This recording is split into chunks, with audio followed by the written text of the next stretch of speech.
بسم اللہ الرحمن الرحیم۔ محترم ناظرین، جس طرح کہ ہم پہلے بتا چکے ہیں کہ انجینئر محمد علی مرزا جو ہے یہ ایک رافضی شخص ہے۔ اس کو روافض نے لانچ کیا ہے۔ شروع میں اس کو اہل سنت بنا کے پیش کیا گیا تقیہ کر کے، تاکہ یہ اہل سنت کی جو صفیں ہیں ان میں گھس سکے، پھر اہل سنت کی صفوں کے اندر گھس کے پھر آہستہ آہستہ اہل سنت کو رافضیت کی طرف دھکیل سکے۔ مرزا انجینئر جو ہے یہ کئی سارے ایسے مسائل ہیں جو رافضیت والے ان کا چرچا کر چکا ہے، ان کی حمایت کر چکا ہے۔ مثال کے طور پہ یہ صحابہ کرام رضی اللہ عنہ اجمعین جو فضائل ہیں ان کے فضائل کو کم کرتا ہے یا ان کے فضائل کا انکار کرتا ہے، جبکہ سیدنا علی رضی اللہ تعالیٰ کے جتنے بھی فضائل ہیں ان کو بڑھا چڑھا کے پیش کرتا ہے۔ جس طرح کہ یہ جو روافض ہیں وہ غلو کرتے ہیں سیدنا علی رضی اللہ عنہ کے فضائل میں، انجینئر علی مرزا بھی ایسا کرتا ہے۔ روافض کا مسئلہ ہے ہاتھ چھوڑ کے نماز پڑھنا، انجینئر علی مرزا نے ہاتھ چھوڑ کے نماز پڑھنے کو افضل قرار دیا۔ اسی طریقے سے کئی سارے ایسے مسائل ہیں، کئی سارے ایسے ماتم کے حوالے سے انجینئر علی مرزا نے اس کو فضیلت قرار دیا۔ اسی طریقے سے کالے کپڑے پہننا انجینئر علی مرزا کے نزدیک یہ بھی افضل عمل ہے۔ اسی طریقے سے روافض والے بہت سارے ایسے مسائل ہم پیچھے سے آپ لوگ اگر دیکھتے آ رہے ہیں تو ہم بیان کرتے آ رہے ہیں کہ یہ مسئلہ بھی انجینئر رجوع کر لیا، یہ مسئلہ بھی روافض کی طرف آ گیا، یہ مسئلہ بھی روافض کی طرف آ گیا۔ اب آئیے آج ایک نئے مسئلے کے ساتھ حاضر خدمت ہوئے ہیں۔ وہ مسئلہ یہ ہے کہ نمازوں کو آپس میں جمع کرنا۔ انجینئر محمد علی مرزا نے اس حوالے سے بھی نیا دعویٰ کر دیا کہ نمازوں کو آپس میں جمع کرنا یہ سنت ہے۔ نمازیں جمع بھی ہو سکتی ہیں۔ ہر بندے کو اللہ نے ایک جیسی سچویشن نہیں دی۔ صحیح مسلم میں اوپر تلے 10 احادیث ہیں کہ نبی علیہ السلام نے بغیر خوف کے، بغیر بارش کے، بغیر سفر کے مدینہ شریف میں ظہر اثر جمع کی اور مغرب اور عشاء بھی اکٹھی پڑھی۔ تو وہ تابعی پوچھتے ہیں ابن عباس سے کہ حضور نے ایسا کیوں کیا؟ انہوں نے کہا تاکہ امت کے لیے آسانی ہو جائے اور تنگی باقی نہ رہے۔ اس کے اوپر بخاری و مسلم کی احادیث گواہ ہیں۔ یہ روافض کا عمل ہے، یہ روافض کا طریقہ کار ہے کہ روافض کیا کرتے ہیں کہ فجر کی جو نماز ہے وہ روافض علیحدہ سے پڑھتے ہیں، جبکہ ظہر اور عصر ایک ساتھ پڑھتے ہیں اور مغرب اور عشاء جو ہے وہ علیحدہ سے پڑھتے ہیں۔ یہ روافض کا طریقہ کار ہے۔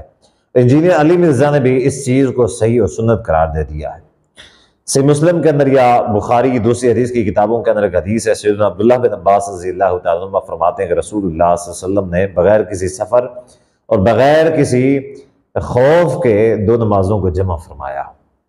اب یہ حدیث ہے، پوچھنے والوں نے پوچھا کہ اس کی وجہ کیا تھی، تو صحابہ رسول نے بیان کیا کہ اس کی وجہ کوئی اور نہیں تھی بلکہ امت کے اوپر سے حرج کو ختم کرنا تھا، امت کو تکلیف سے دور کر، یعنی کہ اگر کوئی امت کے اندر کوئی شخص مشقت میں ہے، کسی پریشانی میں مبتلا ہے، تو اس کا یعنی ایک سیریس ایشو ہے اور وہ پھر نماز کی وجہ سے جو ہے نا وہ بہت زیادہ پریشان نہ ہو بلکہ نمازوں کو جمع کر سکتا ہے۔ مقصود یہ تھا۔ انجینئر علی مرزا نے اس چیز کو سنت قرار دی کہ یہ سنت ہے۔ میں عام طور پہ کہا کرتا ہوں کہ انجینئر علی مرزا جو ہے ایک جاہل شخص ہے، اس کو دین اسلام کا فہم نہیں ہے۔ اب یہ شاید یہ سمجھتا ہے کہ نبی صلی اللہ علیہ وسلم نے کبھی اگر وہ کام کر دیا تو وہ سنت ہے، جو کام بھی نبی صلی اللہ علیہ وسلم نے کیا ہے وہ سنت ہے، جبکہ حقیقت یہ ہے کہ اگر نبی صلی اللہ علیہ وسلم نے 2 کام کیے ہوں، یعنی ایک کام کثرت کے ساتھ کیا ہو، دوسرا جو ہے نبی صلی اللہ علیہ وسلم نے کبھی کبھار کیا ہو۔ مثال کے طور پہ جیسے نبی صلی اللہ علیہ وسلم اکثر اوقات یا ہمیشہ نبی صلی اللہ علیہ وسلم نمازوں کو جمع نہیں کیا کرتے تھے، بلکہ 1 یا 2 مرتبہ بغیر کسی وجہ کے نبی صلی اللہ علیہ وسلم نے ایسا کیا کہ 2 نمازوں کو جمع کیا۔ پوری زندگی میں ایسا نہیں کیا، پوری زندگی میں صرف پوری زندگی علیحدہ علیحدہ پڑھی، جبکہ پوری زندگی کے اندر 1 یا 2 مرتبہ نبی صلی اللہ علیہ وسلم نے ایسا کیا۔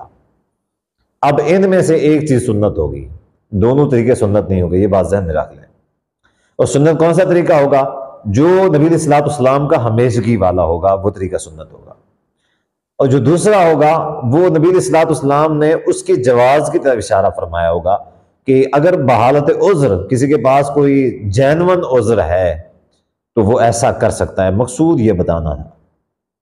مثال کے طور پہ صحیح بخاری کے اندر حدیث ہے کہ نبی صلی اللہ علیہ وسلم نے اتن نبی صلی اللہ علیہ وسلم سباتۃ قوم فبال قائما ثم دعا بماء فتوضا، حضرت حذیفہ رضی اللہ تعالیٰ عنہ فرماتے ہیں کہ نبی علیہ الصلوۃ والسلام ایک قوم کی روڑی پہ آئے، تو نبی علیہ الصلوۃ والسلام نے پھر کیا کیا کہ کھڑے ہو کے نبی علیہ الصلوۃ والسلام نے بول کیا، پیشاب کیا، اس کے بعد نبی علیہ الصلوۃ والسلام نے پانی منگوایا، اس کے بعد پانی منگوا کے وضو کیا۔ اب کیا مسئلہ ہے؟ کھڑے ہو کے پیشاب کرنا سنت ہے۔ انجینئر علی مرزا جو ہے، میں اس کے جو اسٹوڈنٹس ہیں یا یہ ہے، اس سے میں یہ کہنا چاہتا ہوں کہ اگر کھڑے ہو کے پیشاب کرنا سنت ہے تو بھائی کرو، تم بھی کھڑے ہو کے یہ اس سنت سے محروم نہ رہو، تم بھی کھڑے ہو کے کیا کرو۔ اور علل اعلان یہ جس طرح تم نے نمازوں کے حوالے سے کہا ہے، کھڑے ہو کے پیشاب کرنے کے حوالے سے سنت قرار دو اس کو۔ اور کئی سارے ایسے مسائل ہیں، تو اب اس کا مسئلہ کیا ہے کہ نبی علیہ السلام سے ایک مرتبہ کھڑے ہو کے پیشاب کرنا ثابت ہے، جبکہ اس کے علاوہ ہمیشہ کے لیے نبی علیہ السلام بیٹھ کے پیشاب کیا کرتے تھے۔ تو اس کا جواب یہ ہے کہ جو کام نبی علیہ السلام کبھی کبھار کرتے ہیں وہ جائز ہوتا ہے، یعنی اس کی کوئی گنجائش ہوتی ہے۔ اس وجہ سے نبی علیہ السلام امت کو دکھانے کے لیے کہ اگر کوئی مجبوری ہے، کسی کا کوئی جینون عذر ہے تو یہ کر سکتا ہے، یعنی یہ کام حرام نہیں ہے۔ ہاں، جس کا جینون عذر نہیں ہے، جس کا کوئی شرعی مجبوری نہیں ہے، تو وہ کیا ہے، پھر وہ اسی طریقے کے اوپر عمل کرے گا جو نبی علیہ السلام کی ہمیشگی والا تھا۔ جبکہ انجینئر علی مرزا کیا کہتا ہے؟ کہتا ہے کہ نمازیں جمع کرنا سنت ہے۔ افسوس ہے اس کی جہالت کے اوپر، اور افسوس ہے ان لوگوں کے اوپر جو اس کو عالم اور اسلامک سکالر اور بہت بڑا رہنما سمجھتے ہیں۔ میں اپنے ایک بیان کے اندر انجینئر علی مرزا کی میں نے ایک غلطی نکالی، جس میں انجینئر علی مرزا نے کہا تھا کہ یہ جو ہے بھتیجی اور بھانجی کی جو اولاد ہے اس کے ساتھ جو ہے وہ نکاح ہو سکتا ہے۔ تو میں نے اس مسئلے کے اندر گرفت کی انجینئر علی مرزا کی، اور قرآن و سنت کے جو دلائل تھے اس سے انجینئر علی مرزا کو جھوٹا اور جاہل ثابت کیا۔ تو میرے بیان، میری ویڈیو کے کمنٹس کے اندر جو اس کے اسٹوڈنٹس ہیں انہوں نے یہ کہنا شروع کر دیا کہ جی مفتی صاحب، انجینئر علی مرزا تو اسلامک سکالر ہے، وہ کوئی چھوٹا موٹا مفتی تھوڑی ہے کہ وہ اس طرح کے مسئلے جانتا ہوگا، وہ تو بہت بڑا سکالر ہے، چھوٹے موٹے مسئلے تو اسے ہو جاتے ہیں۔